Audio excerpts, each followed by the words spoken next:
آپ صلی اللہ علیہ وسلم اس مہینے کی جو تیاری فرماتے تھے، اور امہات المؤمنین جس کو روایت بھی کرتی ہیں اور وہ بھی تیاری فرمایا کرتی تھی، اس سے ایسے پتہ چلتا ہے جیسے کوئی بندہ کمر ہمت کو باندھ لیتا ہے کہ بس اب وہ وقت آ گیا جس کے اندر کسی قسم کی کوتاہی نہ کی جائے، جس کے اندر کسی قسم کی کمی بیشی نہ کی جائے۔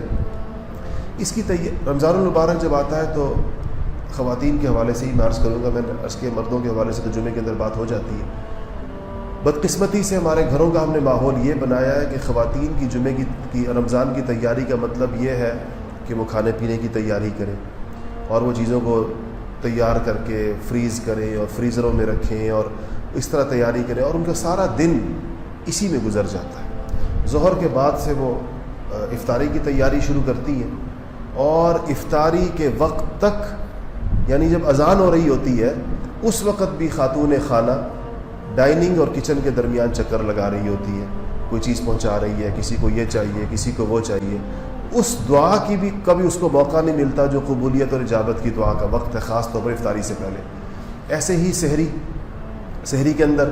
خواتین سحری تیار کرنے، صرف تیار کرنا ان کی ذمہ داری نہیں ہے، بلکہ سب کو اٹھانا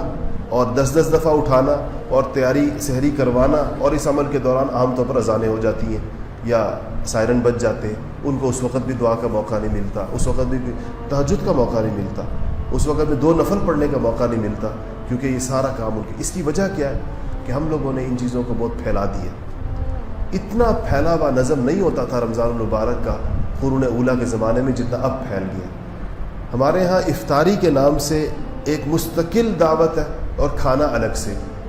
آپ نے دیکھا ہوگا افطاری میں خدا جانے کیا دنیا جہان کی چیزیں اکٹھی کی جاتی ہیں۔ افطار تو رسول اللہ صلی اللہ علیہ وسلم نے یا کھجور سے فرمایا ہے، یا پانی سے فرمایا ہے، یا نمک سے فرمایا ہے۔ یہ افطار ہے، اور اس کے بعد جو دستیاب خوراک ہو، کھانے کی غذا ہو، وہ غذا لی ہے۔ اس کے بعد وہ کبھی ہوتی تھی، کبھی نہیں ہوتی تھی، کبھی سوکھی ہوتی تھی۔ اب عائشہ رضی اللہ تعالی عنہا نے ایک موقع پہ افطار ہوا، نمک پانی جس چیز سے بھی ہوتا ہے، تو کھانے میں زیتون کے تیل میں چپڑی ہوئی روٹی تھی، یعنی زیتون کا تیل لگا ہوا تھا۔ تو افطار کھانے کے وقت عائشہ نے آپ صلی اللہ علیہ وسلم سے فرمایا کہ اگر اس روٹی کے ساتھ جس کو زیتون لگا ہوا ہے اگر سالن بھی ہو جاتا تو کتنی اچھی بات تھی۔ تو آپ نے فرمایا کہ عائشہ،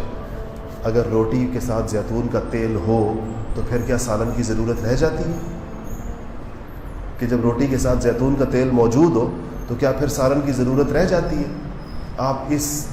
نبوی دسترخوان کا موازنہ جل اللہ اللہ اللہ ما فی قلبی غیر اللہ اللہ اللہ